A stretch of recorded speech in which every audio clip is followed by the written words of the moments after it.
नमस्कार। चलिए आज हितोपदेश की एक बहुत ही जानी मानी कहानी में उतरते हैं। एक ऐसी कहानी जो हमें विश्वास, समझदारी और धोखे के बारे में बहुत कुछ सिखाती है। तो आज की हमारी कहानी के ये 4 हिस्से रहेंगे। पहले हम 2 दोस्तों की कहानी जानेंगे, फिर देखेंगे धोखे की एक दास्तां, फिर समझेंगे कि एक झूठ की कीमत क्या होती है और आखिर में सच्ची दोस्ती से मिलने वाली सीख पर बात करेंगे। चलिए शुरू करते हैं। तो कहानी शुरू होती है एक घने जंगल से और वहां रहने वाले 2 बहुत ही पक्के दोस्तों से।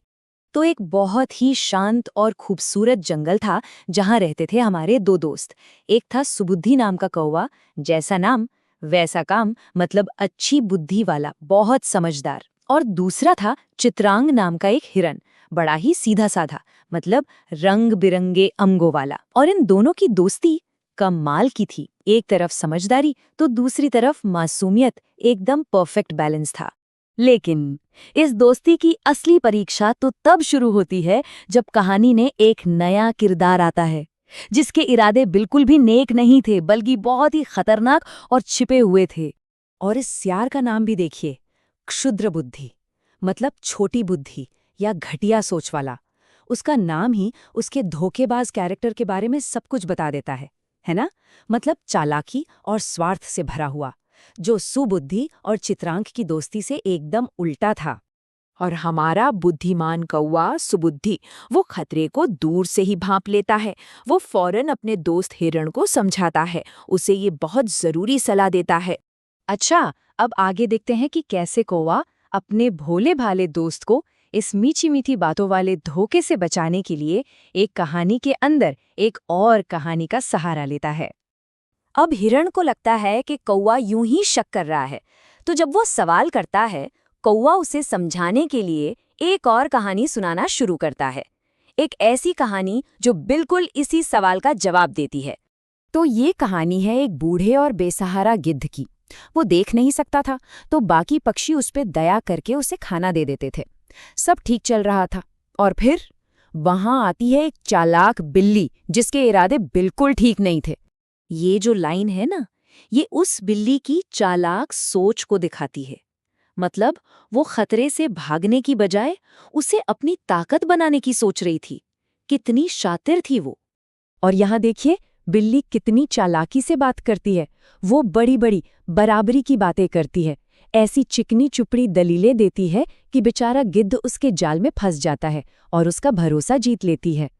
और बस जैसे ही गिद्ध ने उस पर भरोसा किया, धोखा सामने आ गया। बिल्ली ने अपना असली रंग दिखाना शुरू कर दिया और चुपके चुपके पेड़ पर जो छोटे छोटे पक्षी थे उन्हें खाने लगी। अब इस कहानी का अंत बहुत ही दुखद है। बाकी पक्षियों को जब बच्चों की हड्डियां मिलती हैं तो उन्हें लगता है ये काम उस बूढ़े गिद्ध का है, और वो सब मिलकर उसे मार डालते हैं, एक ऐसे जुर्म के लिए जो उसने किया ही नहीं था। कौवे की ये कहानी हिरण के लिए एक सीधी सीधी चेतावनी थी कि गलत इंसान पर भरोसा करने का अंजाम कितना भयानक हो सकता है। तो चलिए अब वापस अपनी मेन कहानी पर आते हैं और देखते हैं कि क्या हिरण ने कौवे की इस चेतावनी से कोई सबक सीखा या नहीं। लेकिन अफसोस, इतनी बड़ी चेतावनी के बाद भी हिरण ने अपने दोस्त की सलाह को नजरअंदाज कर दिया। वो बेचारा सियार की मीठी मीठी बातों में आ गया और उसके पीछे पीछे एक किसान के खेत में चला गया। और बस वही हुआ जिसका कौवे को डर था। सियार का धोखा काम कर गया और हिरण सीधे मुसीबत में किसान के जाल में फंस गया। लेकिन सुबुद्धि एक सच्चा दोस्त था, है ना? उसने अपने दोस्त को ऐसे मुसीबत में नहीं छोड़ा। वो फौरन वहां पहुंचा और उसे बचाने के लिए एक बहुत ही क्लेवर प्लान बनाया। और देखिए, किस्मत का खेल। किसान को लगा कि कौवा मरे हुए हिरण को खाने आया है, तो उसने कौवे को भगाने के लिए अपनी छड़ी फेंकी। लेकिन वो छड़ी जाकर लगी पास में ही छिपे हुए सियार को, और वो वहीं मर गया। मतलब आखिर में सियार अपनी ही चालाकी का शिकार बन गया। जैसा किया वैसा भरा। तो चलिए अब बात करते हैं कि इस पूरी कहानी से हमें क्या-क्या जरूरी बातें सीखने को मिलती हैं। ये कहानी हमें बहुत साफ साफ सिखाती है कि सच्ची दोस्ती कितनी कीमती चीज है, और ये भी कि सही और गलत में फर्क करना, अपने दोस्तों की सलाह मानना कितना ज्यादा जरूरी है। और कहानी के आखिर में हिरण जो बात कहता है वो बहुत गहरी है कि असल में कोई जन्म से दोस्त या दुश्मन नहीं होता। ये तो हमारा व्यवहार है, हमारे काम है जो तय करते हैं कि हम कौन हैं। अच्छा, एक और मजेदार बात, अगर हम कहानी सुनाने के तरीके पर ध्यान दें तो पूरी कहानी सिंपल पास्ट टेंस में यानी सामान्य भूतकाल में है। मतलब ऐसा हुआ, उसने देखा, वो गया, गुजरी हुई घटनाओं को बताने का ये एक बहुत ही पावरफुल तरीका है। और आखिर में ये एक सवाल हमारे सोचने के लिए है।